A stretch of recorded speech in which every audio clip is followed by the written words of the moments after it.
Bienvenue en Italie du Nord, dans le temple des montagnes sacrées, les Dolomites, un sanctuaire alpin d'exception où se dressent les célèbres flèches minérales entre le sud Tyrol, le nord de la Vénétie et le Trentin-Haut Adige.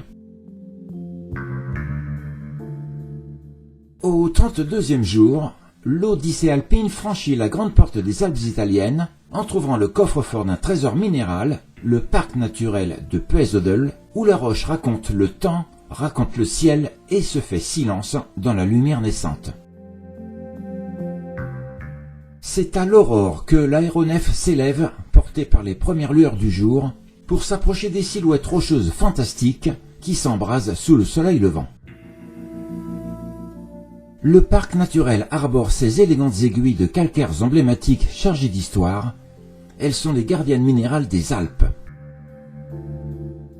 Le ressenti de cette visite prend une dimension particulière, portée par une géologie empreinte de grâce. Les Dolomites s'imposent ici comme les protagonistes des Préalpes orientales méridionales, figures majeures et lumineuses de l'univers alpin. Ce sont des montagnes à l'état pur, dotées de parois vertigineuses à couper le souffle et d'aiguilles acérées comme un couteau, là où, paradoxalement, l'érosion a commencé dès sa formation. En effet, à l'emplacement de ces cathédrales de pierre, s'étendait l'ancienne mer Méditerranée il y a 200 000 ans, là même où aujourd'hui les sommets qui grattent le ciel atteignent la bagatelle de 3000 mètres d'altitude. Ces montagnes sont le livre vivant de l'ancienne mer, la Thétis méditerranéenne, qui, à l'origine, recouvrait toute la région de ses flots bleus. Bien plus tard, la croûte terrestre se plissa, se souleva, se déforma dans des convulsions incontrôlables, modelant l'œuvre de ces reliefs majestueux. Ces étapes racontent l'essentiel de la succession stratigraphique des Dolomites, du Permien au Crétacé, soit près de 200 millions d'années de mémoire sédimentaire, où chaque couche raconte patiemment l'histoire du temps et de la terre. Ce royaume de la Dolomie dévoile l'évolution de l'ancienne mer Méditerranée, où s'amoncelaient sédiments, récifs, atolls et fossiles marins avant que la naissance des Alpes ne les soulève, sculptant pierre et histoire en majestueux relief. Ce massif rocheux ancestral, né dans les eaux chaudes d'une mer tropicale et enrichi par des dépôts plus récents, se dresse aujourd'hui comme un véritable royaume pétrifié. Les types rocheux qui dominent ces paysages sont le grès, les calcaires et les dolomies, les marnes ainsi que les strates fossilifères, chacun portant en lui les empreintes du temps comme les pages expressives d'un ancien manuscrit de la planète.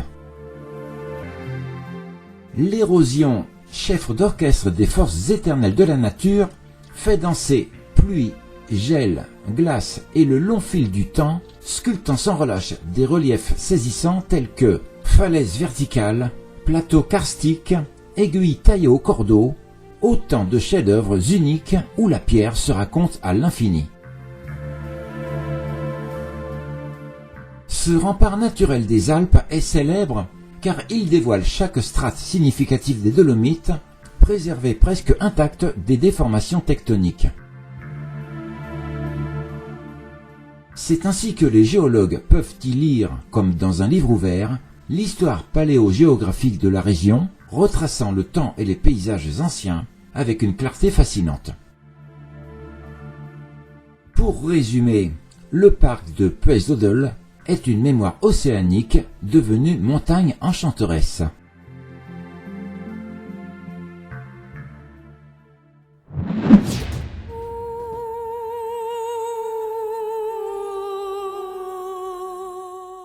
Dans un pré isolé et à proximité des Dolomites, dans les crins du Val de Funès, une insolite chapelle attire le regard et son humble présence nous enchante à son tour.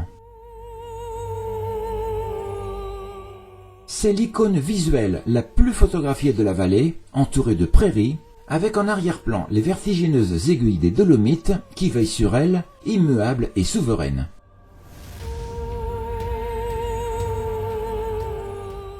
C'est une petite chapelle baroque construite en 1744 bâti sur le socle d'une fondation remontant à l'an 1058.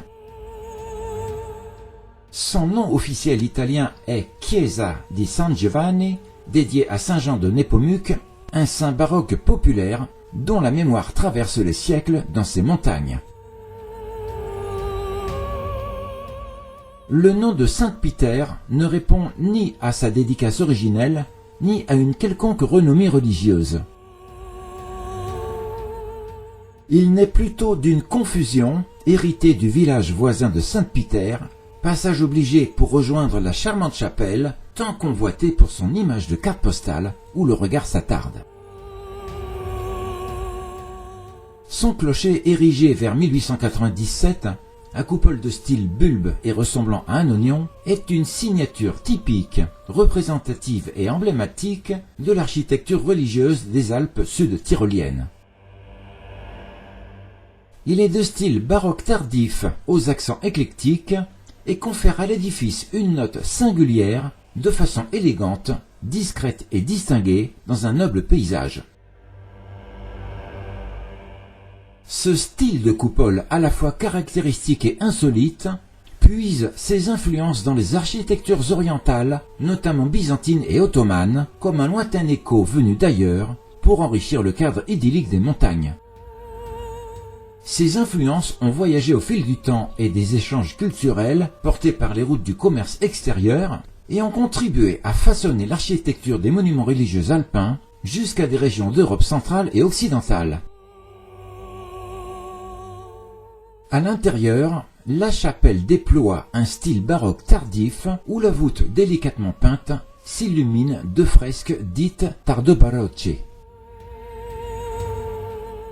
La chapelle est isolée parce qu'elle est née en terroir agricole à une époque où ces modestes sanctuaires offraient aux fermiers et bergers un refuge de prière et devenaient des repères spirituels plantés comme des balises de foi dans l'immensité du paysage rural.